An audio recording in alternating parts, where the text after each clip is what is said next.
তাদের দেশি বিদেশি দোসররা তারা বাংলাদেশকে আবার তছনছ করে দিতে পারে। নির্বাচন কমিশন নিয়োগ দিবে সরকার বিরোধী দল এবং বিচার বিভাগের প্রতিনিধিদের সমন্বয়ে একটি কমিটি। কার কাছে জবাবদিহি করবে?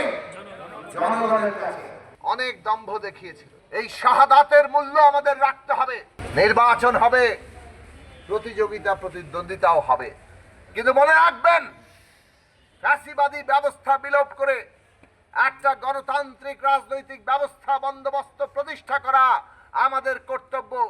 সেই কর্তব্য সম্পন্ন না হওয়া পর্যন্ত আমরা এমন কোনো প্রতিদ্বন্দ্বিতা প্রতিযোগিতা করব না যাতে তার সুযোগে ওই পতিত ফ্যাসিস্টরা আর তাদের দেশি বিদেশি দোসররা তারা বাংলাদেশকে আবার তছনছ করে দিতে পারে। কাজেই আমাদের ঐক্যবদ্ধ থাকতে হবে। এই জুলাই মাসে আমরা যখন শহীদদের স্মরণে ভবিষ্যৎ বাংলাদেশের রূপরেখা তৈরি করছি, আমরা যখন ওই সংবিধানের ৭০ অনুচ্ছেদ যার দ্বারা এমপিদেরকে হাত তোলা এমপি বানানো হয়েছিল, আমরা যখন তার সংস্কারের জাতীয় সিদ্ধান্ত নিয়েছি, আমরা যখন বিচার বিভাগকে সম্পূর্ণ স্বাধীন করার জাতীয় সিদ্ধান্ত নিয়েছি, আমরা যখন সিদ্ধান্ত নিয়েছি এই বাংলাদেশে ভবিষ্যতে একজন ব্যক্তি এক জীবনে 10 বছরের বেশি আর প্রধানমন্ত্রিত্ব করতে পারবে না, আমরা যখন গতকাল সিদ্ধান্ত নিয়েছি যে নির্বাচন কমিশন এটা আর সরকার কেবল নিয়োগ দিবে না, নির্বাচন কমিশন নিয়োগ দিবে সরকার বিরোধী দল এবং বিচার বিভাগের প্রতিনিধিদের সমন্বয়ে একটি কমিটি। এই কমিটি যদি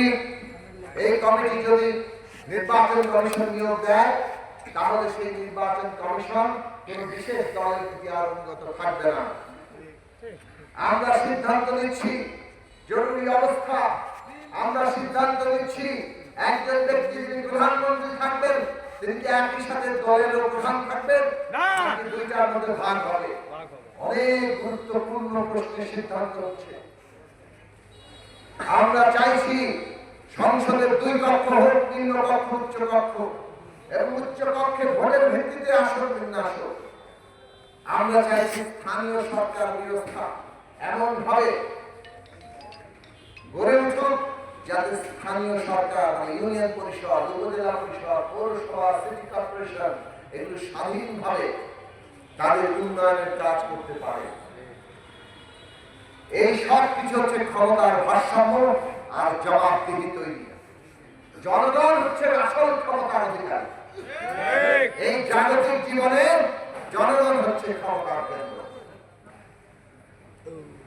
কাজে জাগতিক জীবনে জনগণ যখন ক্ষমতার কেন্দ্র হয়, তখন তার হাতে ক্ষমতা রাখতে গেলে জনগণ যাকে নির্বাচিত করে সে জনগণের কাছে জবাবদিহি করবে। সে কি সমস্ত কিছু ক্ষমতার ঊর্ধ্বে? তাকে জবাবদিহি করতে হবে, যে জনপ্রতিনিধি হবে। কার কাছে জবাবদিহি করবে? জনগণের কাছে। তাহলে ক্ষমতার কাঠামোটা কিরকম হতে হবে যাতে করে সে জনগণের কাছে জবাবদিহি করতে বাধ্য হয়। সেই রকম ক্ষমতার কাঠামো তৈরি করতে হবে। আর সেটা করতে গেলে ক্ষমতার মধ্যে ভারসাম্য লাগবে, চেকস এন্ড ব্যালেন্স। একটা যাতে আরেকটাকে ধরতে পারে, সংসদ যাতে নির্বাহী বিভাগকে ধরতে পারে, নির্বাহী বিভাগ যাতে বিচার বিভাগের কাছে, অথবা বিচার বিভাগ যাতে সমস্ত কিছুর কাছে একটা জবাবদিহির সম্পর্কে থাকে। এই ক্ষমতার ভারসাম্য হলে জনগণের কাছে জবাবদিহি করতে বাধ্য হচ্ছে। এমপি হোক, সে মন্ত্রী হোক, প্রধানমন্ত্রী হোক, অথবা ইউনিয়ন পরিষদের চেয়ারম্যান মেম্বার হোক, জনগণের হাতে এই ক্ষমতা আনার কাঠামো যখন আমরা নির্মাণ করছি, তখন আমরা দেখছি দেশে অস্থিতিশীলতা তৈরির চেষ্টা চলছে। বসুন্ধরা টিস্যু, অশুদ্ধতার বিরুদ্ধে এক বিন্দুও ছাড় নয়। আমরা যখন এই পুরো জুলাই মাসে আমাদের শহীদদের স্মরণ করছি এবং তাদের যে ঋণ আমাদের রক্তে আমরা এখনো বহন করি, আমাদের শরীরে আমরা বহন করি, যে একটা দেশে নতুন বন্দোবস্ত প্রতিষ্ঠা করতে হবে। এই যে লুটপাট, স্বৈরতন্ত্র, ফ্যাসিবাদের বন্দোবস্ত, এইটাকে বাতিল করে, একে উৎখাত করে, শাসকদের যেমন আমরা উৎখাত করেছি, তেমনি এই ব্যবস্থাটাকে উৎখাত করে আমরা বাংলাদেশে একটা নতুন গণতান্ত্রিক রাজনৈতিক বন্দোবস্ত প্রতিষ্ঠা করতে চাই। জুলাই থেকে গণসংহতি আন্দোলন চেষ্টা করছে সারা দেশে এই বার্তা জনগণের কাছে নিয়ে যাওয়ার জন্য। আমরা জনগণের কাছে এই আওয়াজ নিচ্ছি যে জুলাই আন্দোলনে আমরা সফল হয়েছিলাম কেন? কারণ আমরা সবাই ঐক্যবদ্ধ হয়েছিলাম, জনগণ ঐক্যবদ্ধ হয়েছিল। জনগণের বৃহত্তর ঐক্য যখন তৈরি হয়, কোন শক্তি তাকে পরাজিত করতে পারে না, দাবিয়ে রাখতে পারে না। শেখ হাসিনা অনেক দম্ভ দেখিয়েছিল, বছরের পর বছর ধরে গুম খুন, হামলা মামলা, অত্যাচার। এই বাঞ্ছারামপুরের কত শত নেতা কর্মী মামলার শিকার হয়েছে, জেলখানায় গিয়েছে এবং তারা কতজনকে হত্যা করেছে। এই অভ্যুত্থানের আগেও আমরা দেখেছি নয়ন্ত, এই যে ব্রিজের মধ্যে তাকে গুলি করে হত্যা করলো শিবপুর গ্রামের। ঢাকা মেডিকেল কলেজে আমি তার লাশ দেখতে গিয়েছিলাম। এইভাবে অনেককে হত্যা তারা করেছে সারা দেশময়। কিন্তু যখন আমাদের ছাত্র তরুণরা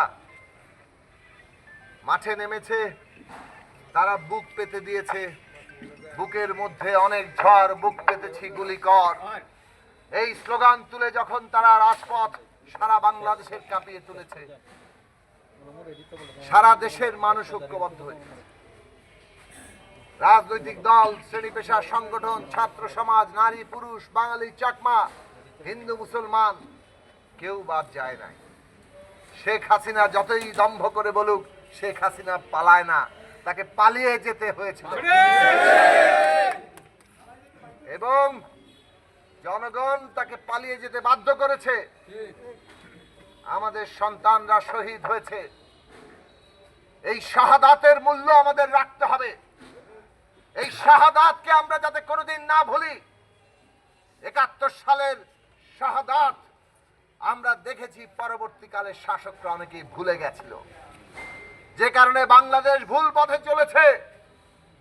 আজকে ৭১-এর ধারাবাহিকতায় ২৪-এর নতুন শাহাদাত তৈরি হয়েছে। এই শাহাদাতকে আমাদের স্মরণে রেখে আমাদেরকে ভবিষ্যৎ বাংলাদেশ রচনা করতে হবে।